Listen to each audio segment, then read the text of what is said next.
So diri nga video tutorial no kay defining functions with def na punta.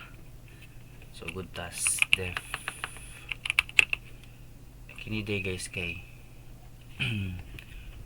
magkuantag kuan sa may pangalan na to hello.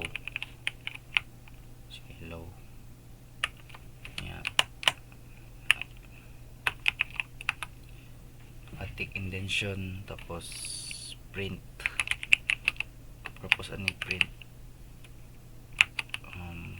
hello hello world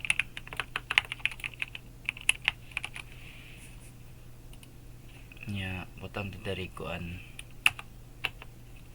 hello na pod hello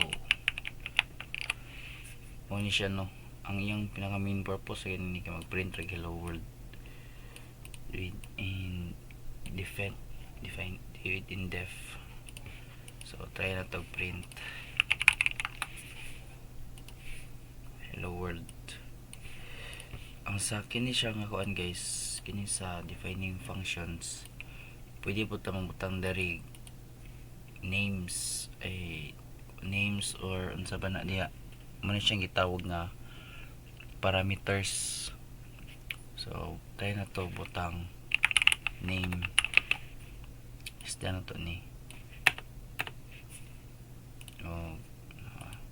to ay magkanta dari f string.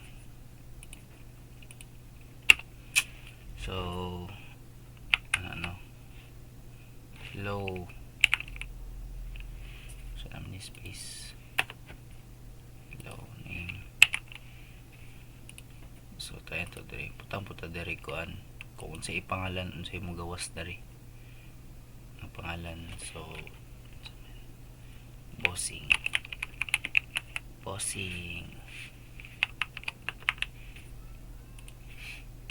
so tanaw na to unsay kuan sa output niya ni. So di ba hello bossing ang kautang okay mo ni siyang kuan sa defining function bali kung sige butan mo diri sa parameter mo na mo gawas niya. So mao to guys para sa def. Thank you, peace.